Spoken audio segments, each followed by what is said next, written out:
Hey, hello. It's Tuesday evening. Welcome along. Well, it's Tuesday evening for me. Don't know when you're watching this, but that's cool. Thanks for joining us again. Those who are regular viewers, if you're new, welcome along. I'm Richard Moores, Children's, Youth and Families Pastor for Southside Uniting Church. Rod, you've just joined me, and yes, you got me. I had to check your rego and go, no, he hasn't signed in for Toowoomba, has he? But you signed in for Brisbane South, so good boy, bad boy for trying to get me stressed. So, as we join together, we recognise that we meet or wherever we are, and our church is situated on land that God created. And for many centuries, the Yagara and the Turrbal people have cared for this land. So we pay our respects to the elders past, present and emerging. We pray for conciliation between us and them, reconciliation between all people and God, and we pray that we will care for this land just as they have. So, should introduce my buddy who's always, or mostly always here with us. Hello everybody! Yes, it's Grover. Hey, I make the screen go yellow. Yes, you do. Woo. Grover will read out any comments you have. Yeah, pop them down and I'll read them out. So feel free to pop any questions. We can interact a bit. That's always good. Be good to talk about what you're interested in. If I say anything you like, feel free to like it. If I say anything you think others should hear, feel free to share and get it out there. That's fine by me. So we've been working through some of the ideas from Andrew Root's book, The End of Youth Ministry. Pretty sure that's what it's called. And so particularly he's been looking at identity and that fact that the focus for parents is that building of identity of their young people, and how do they build that identity? They want to have good positive experiences that help to build their young person's identity. They want to try and keep them safe from any negative feedback, any negative situations. And yes, so there's that, and it's very much about this. How do we build our young people to be able to do the thing that they do well and to have a happy, wonderful life? And so that struggle of where does youth ministry play a part in that? And sort of suggesting that if that's what it's all about, then, you know, the old form of youth ministry probably doesn't have a place within that. But that there is but he wants to say there is a place for youth ministry. So the end of youth ministry is the confronting thing of, you know, if we follow down the same old path, yes, we will, but there is another way to go. And so particularly the bit been reading in the last week is he starts to move into one of the key parts of identity formation is story. And so he talks about, so again, he's writing this book as if he's going and talking to different people to discover what youth ministry is about. And my understanding is he's had all these conversations, but they didn't go all within a year as the book sort of is framed out. And so in the book, he went and talked to 3 different families. And one was a non-church family, but involved in basketball. And they're 2 girls, they're in basketball, and the parents coach and spend all this time into basketball, and that's really the core for their family. And they have this story about how the 2 parents met playing basketball, and for the father, he had a bad sort of family upbringing, so basketball was the place where he could go and find himself. And so that sense of their drawing into basketball as being important is because as a family they have this story, that the story makes it important. And he uses some examples of, you know, that importance of deep, real story and the difference between happiness and joy. The joy is something we fully experience. Happiness is just, I'm happy. So he uses the example of 2 people talking about their Christmas, and one says, I'm really happy about my Christmas. I got everything I wanted.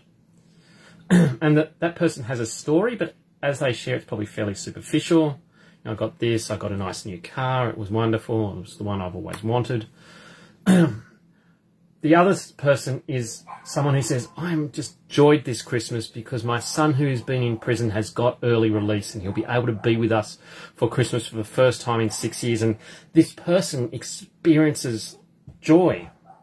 And because of that joy, because of that story, they want to go and tell people about this. And so that thing of where are we aiming at with our ministry? Is it about we had some happy times? Or is it we are helping young people to experience joy? And that joy comes through suffering and sadness. So he links back into that as Christians, our faith comes through the cross. And the cross is a bleak, sad place, but it brings us joy as we realise what it's done for us. So that important thing of how are we sharing the story and sharing our stories with our young people, which again returns to why that faith formation in the family is so important. It's so important for our parents, our grandparents, to be sharing their faith stories. This is how I've experienced God in my life. This is where I've seen God. And that will start to help to draw young people in, to help them to own faith. Here's a story that I can grab onto. Here is a story about our family and how our family's faith is important to us and how our family's faith has formed us and shaped us. So I guess for Oliver, it'll be like, this is how my parents' faith in the church has caused, we were in Muswellbrook and then we've moved to Brisbane. And so those movements are showing, that's what we're living out our faith. And it'll be important for us to talk and continue to talk through, well, this is why we move. We feel God calling us to a different place. And so our faith says we need to follow that path.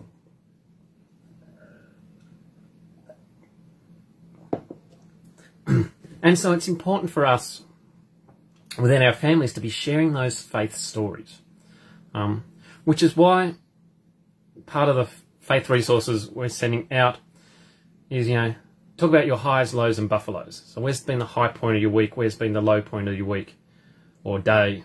And where's been something extraordinary that's happened? And that extraordinary thing might point to a God. It might just be something random that you want to share that's different. And it might seem fairly superficial of like, well, where's that getting into? But it actually allows you to start to talk about those, well, work was really tough today.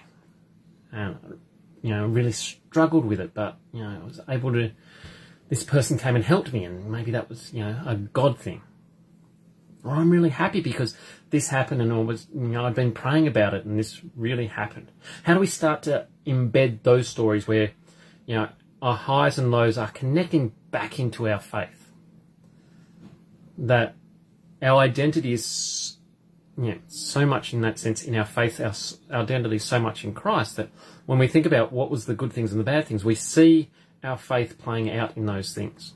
So they might seem very superficial, but, they can get into deep questions, highs, lows. Where is God active in our lives? Almost reflects back to Francis Xavier? No.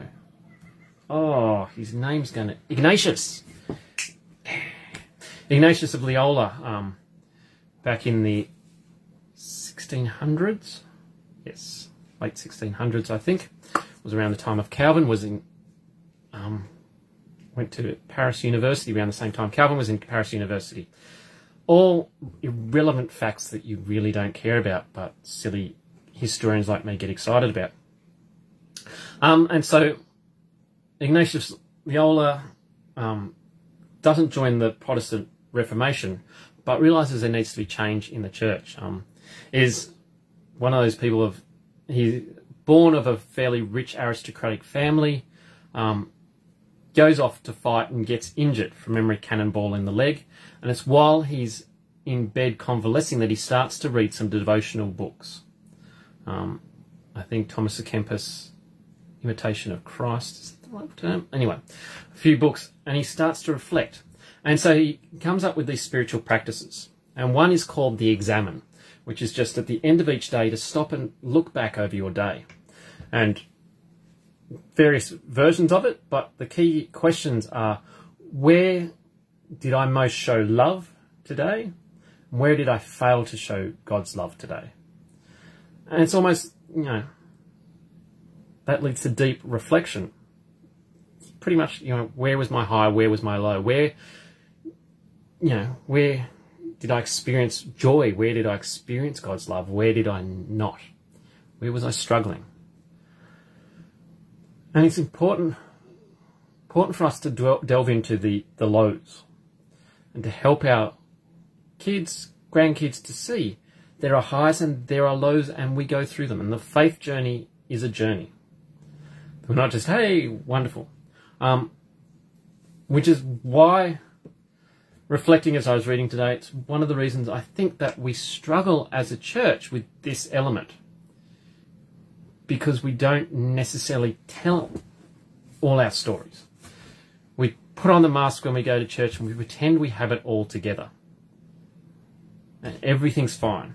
And so we never get anywhere because we never make ourselves vulnerable enough to really share our story. To say, this is where I've struggled, but God has been there with me. And so in his book, particularly, he's been focusing around his conversation with a youth worker called Jay and a girl in her youth group, whose name has just gone out of my brain because it's a slightly different name, starts with L. I can't remember what it is. Call her Lorena. It's not that. I think it's fairly close. And Jay talks about how she was focused on just doing the fun stuff until suddenly Lorena was sent to hospital, and she was in hospital. And I think I talked about this the other week. And suddenly, like, she'd had this big fun activity planned. Heaps of planning had gone into it. And when Lorena went into hospital, she just canned it, and she went and spent time in the hospital. And she talks about over time, people from the youth group, parents, people from church came in and just sat in the waiting room, and they talked with one another, and they shared and they prayed and all these things. And he talks about, she tells the story of the janitor or the caretaker of the church comes in and sits there, and everyone's sort of like, well, what's he doing here? He's got no connection with the youth group, and what's he doing? And eventually one of the youth comes in who does some work around the church, so does some work with him and has a robust, relationship with him where they sort of can call a spade a spade. And the young guy says to him, well, what are you doing here? And he tells this story about how when his daughter was sick, he was high, and so he didn't get to see his daughter. As the story goes on, he'd split from his wife, was in another state, and she calls and says, look, she's really sick, you need to come. And so he cobbles enough money together to get a bus ticket, and before he gets on the bus, does some drugs, wakes up 2 days later with a whole heap of messages on his phone from his wife saying, where are you? She's dead. And he shares about how he was at home and he had this sense of, you need to go now and be with this young person. You missed out with your daughter, now you go with her. And he shares some other part of his story about how he got into the church. And everyone just, and that opens the door for other people to share their story. So one of the women who was criticising the youth worker is there, and she shares, well, I had this sense of God saying I should go, and she'd been through a miscarriage and had that difficulty, and now she felt that she wanted her daughter, who was this lucky, yay, aren't we glad we've got this? And when she'd had the miscarriage, she'd had this woman come up to her and, quote a scripture to her, which her grandmother had often quoted to her, and her grandmother had suffered from infertility like she had, and so the miscarriage was really tough because they'd struggled to fall pregnant in the first place. And so she's able to share this story of, I felt I needed to be here and I needed my daughter to be here in this place. And so suddenly, as the masks come down, these stories start to come out, and that does amazing things within that room. And our challenge is, how are we doing the same thing in our church, within our youth ministry, in our families? How do we let the mask down and go, this is our story? This is the way that God has been with me in my struggles. Yes, in the good times, but also in the bad times. That when life was rubbish, God was there. Because, yeah, my guess is, for most of us, those are the real meaningful times. Yeah, God's with us in the good times, that's great. But if you can go, life was rubbish, but God was with me, there's something meaningful, there's something going that gives you identity. And I think I've quoted before, oh, her name's just gone out of my head. Messy Church. Oh, it almost popped back in my head and it's gone out again. No. Lady who's Lucy Moore. Lucy Moore, who's one of the big founding people of Messy Church, in one of her books, talks about the importance of story. And that fact that we can quote Bible verses and that's lovely. And someone will go, well, that's good. That's meaningful for you. You appreciate the Bible. That's good. But if you tell a story about this is how God has played in my life, this is how my faith interacts in my life, then your person you're talking with, the friend, will take it more seriously because they value you. You know, Dave's quoting Bible again. That's lovely. Oh, Dave's telling this story about God interacting with his life. Wow. Yeah, I appreciate Dave. Dave's a great guy. Wow, God helps people. Wow.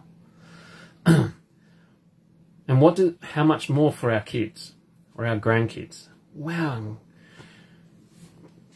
God has helped Dad, or wow, God's helped Grandma. Isn't that wonderful? Wow. And so that importance of how are we doing story, how are we helping young people identify with story, how are we giving those experiences where they get story.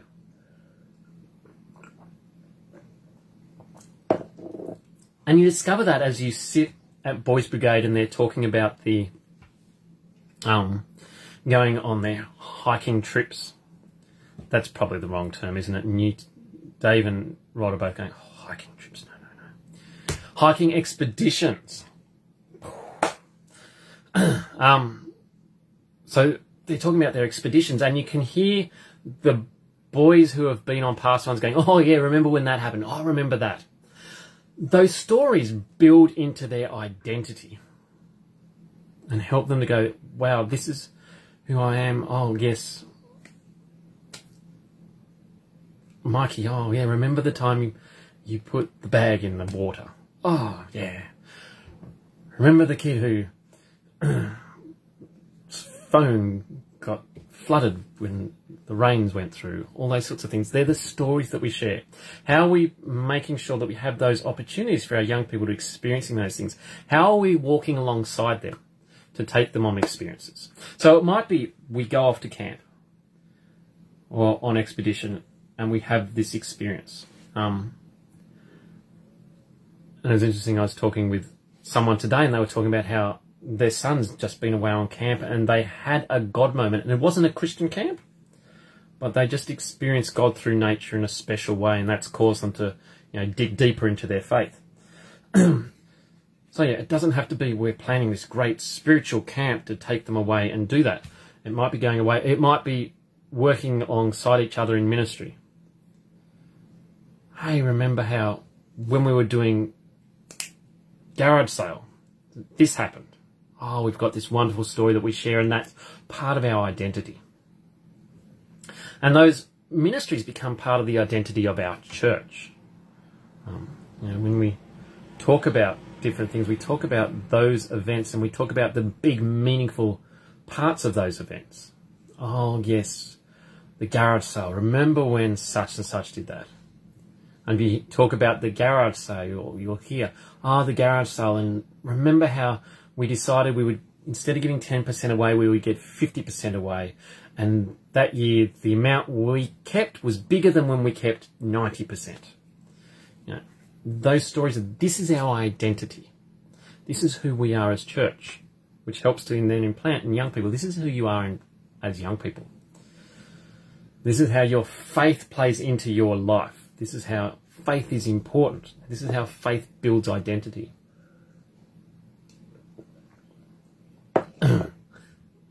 That our youth ministry, our kids ministry, our brigades needs to be about how we're building up.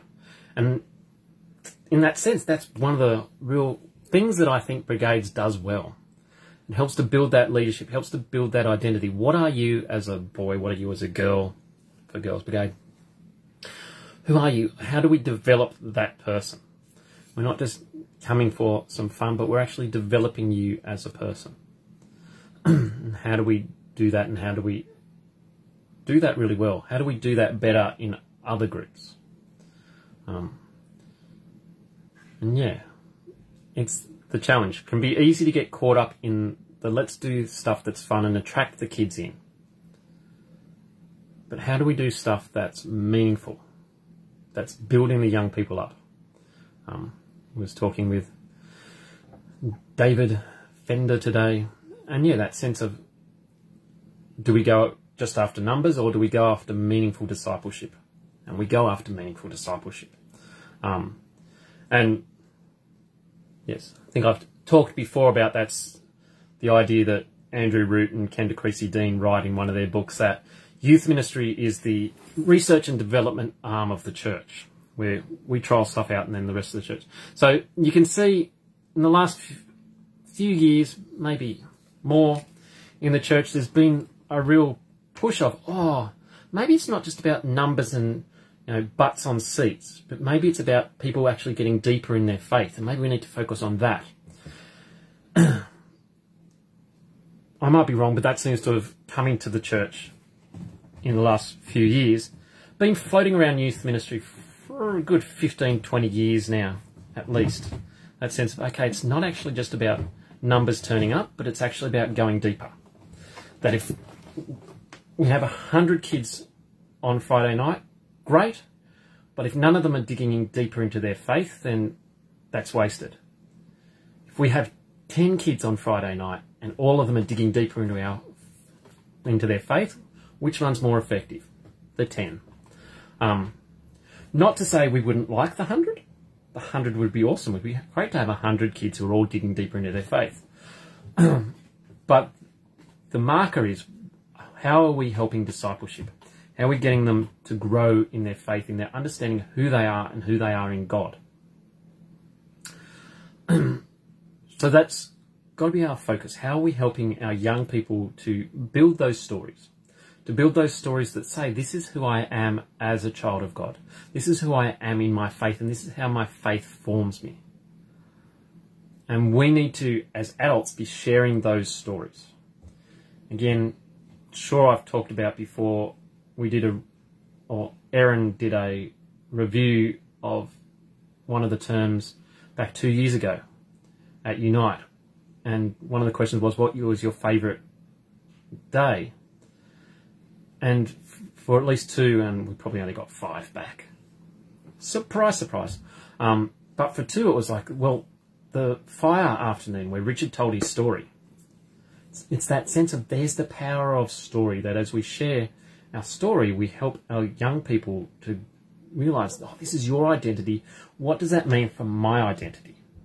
What does that mean for how God is interacting with me? Oh, yes, I see, Rod, you tell us on Friday night about how God has helped you in this. What does that mean for me?